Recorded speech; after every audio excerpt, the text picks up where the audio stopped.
Bora falar um pouquinho sobre a capa do Batman, quero dizer, a toga e outras vestimentas que são usadas aí no mundo jurídico? Sejam todos muito bem-vindos a mais um Diretas de Direito e eu quero primeiramente agradecer e recepcionar a grande quantidade de inscritos que vieram lá por indicação do canal do Henry Bugalho. Sejam todos muito bem-vindos e gostaria também de agradecer, obviamente, o próprio Henry Bugalho. Henry, um grande abraço, muito obrigado por essa indicação. E se por alguma exceção, sei lá, quântica desse universo, algum inscrito do meu canal não conheceu o Henry Bugalho, corre lá, se inscreve no canal, o cara é foda, o cara é escritor, é filósofo e vem aí tecendo quase que diariamente críticas e posicionamentos e comentários aí da nossa política brasileira. Bom, eu acredito que muitos de vocês já viram aí no STF, no STJ ou mesmo em algum tribunal do júri, se alguém aí já participou, já foi jurado às vezes em algum tribunal do júri, ou mesmo em filmes americanos, ingleses, franceses, enfim, qualquer tipo de filme que tragam cenas de julgamento, de tribunais, aquelas capas, aquelas vestimentas pretas, que são conhecidas como toga, que os juízes usam. De onde vem aquilo? Qual é o sentido? E por que se usa a cor preta? É isso que nós vamos falar no vídeo de hoje. Vamos começar então pela história. Segundo os pesquisadores, escritores e arqueólogos Roy e Leslie Adkins, o uso da toga começou lá na Roma Antiga, ainda na República Romana, muito tempo antes de Cristo nascer. E no livro que eles escreveram, Handbook to Life in Ancient Rome, eu não pronuncio muito bem inglês, mas eu vou deixar o nome escrito aqui, essa vestimenta era exclusiva para cidadãos romanos, ou seja, para os patrícios, e a sua cor, seu tamanho e sua forma podiam inclusive indicar qual era a classe social que eles pertenciam. Nem precisaria dizer, óbvio, que o seu uso era proibido para estrangeiros e escravos. A toga preta, ela simbolizava o luto, mas também ela era utilizada em algumas sessões solenes e também na magistratura. A magistratura, ou os magister, eram os funcionários do governo que tinham algumas atribuições ali de execução, sabe?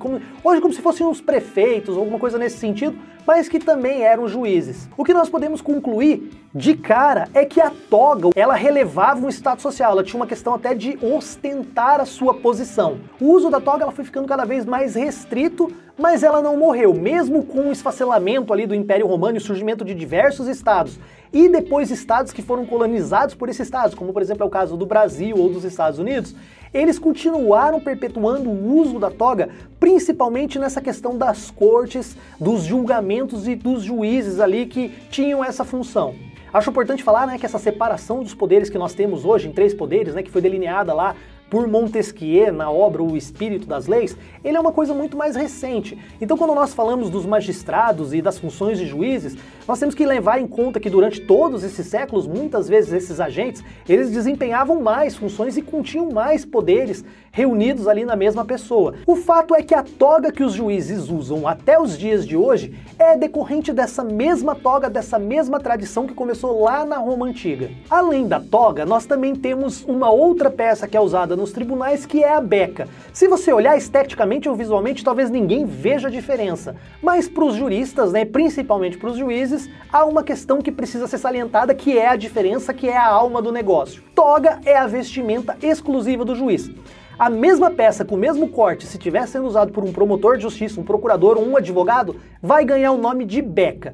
Então nós temos essas duas vestimentas, a beca e a toga. Ambas peças de vestuário são chamadas ou geralmente denominadas nas leis, nos regimentos internos, como vestimentas talares, que vem da palavra talar, que significa calcanhar em latim, que é uma vestimenta que vai até o calcanhar. E muitos de vocês já ouviram alguma expressão que tem a ver com talar, não ouviram? Até o talo. Claro que como uma tradição que se mantém viva aí por quase 2000 anos, as significações e os sentidos do uso da toga, elas também foram se modificando e se adaptando conforme o tempo foi passando. É possível encontrar aí na internet diversas significações, diversas pessoas que dão sentido ou explicações diferentes para o uso e para a questão da cor preta da toga. Mas eu gostaria de citar para vocês o livro do autor e escritor e mitólogo Joseph Campbell, na obra O Poder do Mito. Não vão me pensar no Bolsonaro, por favor. Quando um juiz entra no recinto e todos se levantam, não estão se levantando para o indivíduo, mas para a toga que ele veste e o papel que ele vai desempenhar. Sobre a cor preta, né, como eu disse, há várias significações.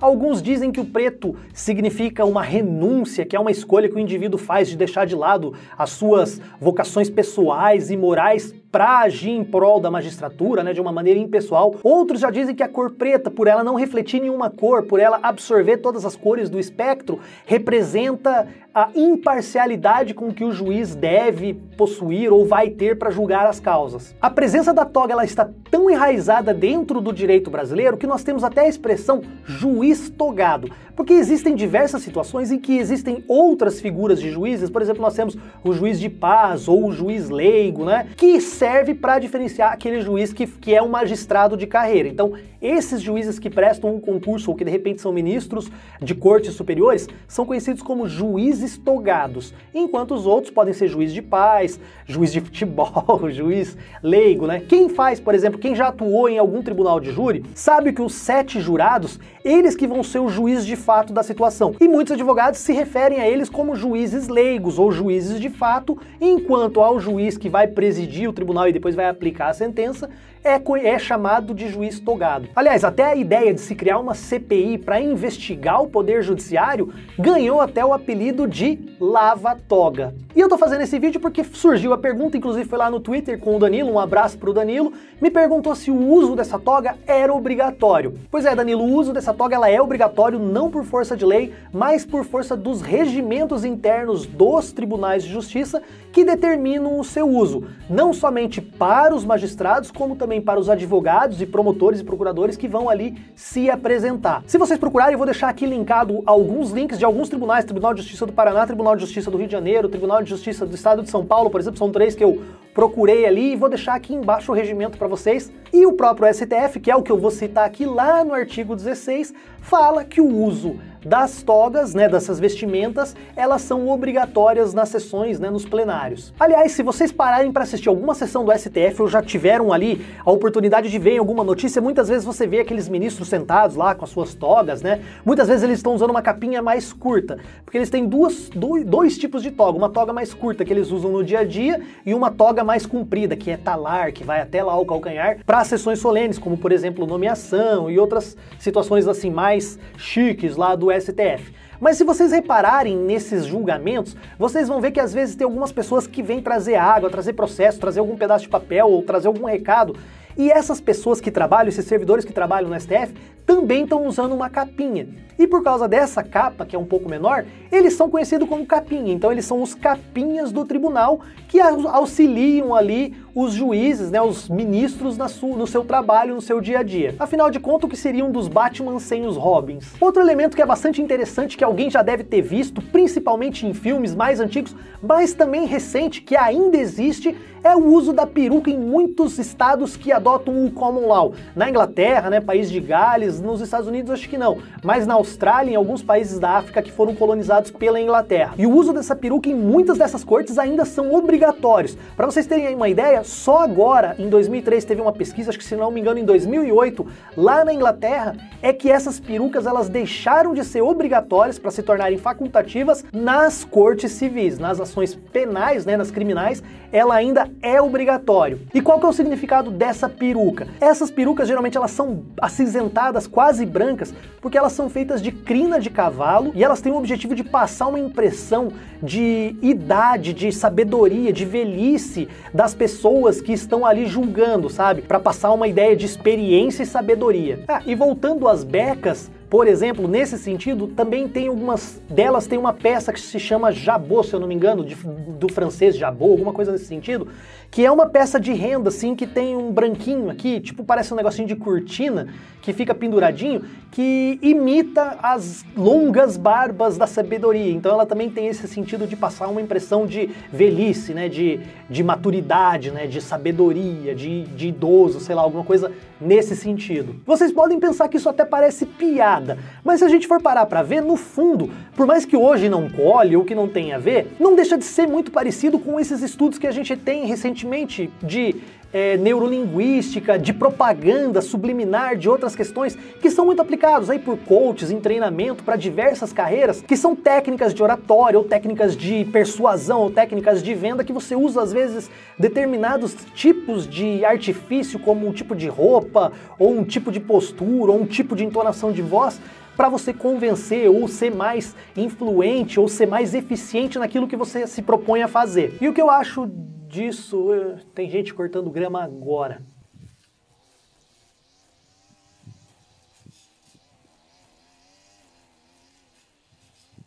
Eu não tenho nada contra a tradição, nada contra as pessoas que gostam de seguir as tradições, até é interessante, eu não sou uma pessoa tradicionalista, eu dispensaria o uso se não fosse obrigado a usar essas vestimentas, mas eu não concordo com a sua obrigatoriedade, ainda mais sendo um costume tão arcaico e que não faz diferença nenhuma para o campo prático, penso eu. Inclusive, para vocês terem uma ideia, o mesmo artigo 16, que fala da obrigatoriedade do uso dessa vestimenta lá no STF, é o mesmo que fala ou traz a obrigatoriedade do pronome de tratamento de excelência para o ministro. E nós tivemos essa cena deprimente aí do Marco Aurélio, logo Marco Aurélio, que é um ministro que eu não esperava que fosse fazer isso. Inclusive, queria confessar aqui para vocês que nessa causa se discute a ausência de cumprimento dos requisitos do 9... Presidente, novamente, advogado se dirige aos integrantes do tribunal como vocês. Eu peço... Há de se observar a liturgia. Eu peço escusas. É uma doutora, sim, professora. Peço desculpas, Vossa Excelência. Às vezes eu acho que falta um pouco de espírito republicano mesmo, sabe? Eles que interpretam a Constituição deveriam pensar um pouco mais no espírito republicano, das pessoas que estão ocupando um cargo e da questão da igualdade, e que todos são iguais perante a lei, mas enfim, né? Fica aqui minha crítica. E para terminar, o que será que os juízes pensam sobre isso? Vou deixar aqui uma pesquisa que a Associação de Magistrados do Brasil, a AMB, fez com os próprios juízes sobre o uso dessa vestimenta. Cerca de 50%, ou seja, metade dos juízes de primeiro grau, que são os juízes que são mais novos na carreira, que entraram há menos tempo, eles não são contra ou acham que não existe a necessidade do uso dessas vestimentas. Enquanto cerca de 90% dos desembargadores, que são os magistrados que estão há mais tempo na carreira, concordam ou que acham que deve se preservar essa tradição do uso da toga. O que me parece fazer bastante sentido do ponto de vista empírico e, sei lá, prático de análise, né? As pessoas que são mais antigas, que estão há mais tempo na carreira e que vêm de outros tempos, tendem a ser mais conservadoras e resistentes a essas mudanças. Então é isso, se vocês gostaram desse vídeo, peço que vocês aí deixem seu like, que vocês compartilhem, e se vocês gostaram do tema, comentem aí, que de repente eu posso fazer mais vídeos falando sobre outros elementos visuais do direito, essas coisas que a gente vê em todo escritório de advocacia ou todo fórum, por exemplo, a balança, ou a deusa Temis, ou a deusa Diké, ou então a questão da espada, do martelo, tem bastante coisa interessante que a gente pode trazer aqui como conhecimento. Então é isso, se vocês gostaram do vídeo, né, se inscrevam no canal, deixe aí seu like, acho que eu tô repetindo isso, já falei, e a gente se vê no próximo vídeo. Um grande abraço a todos!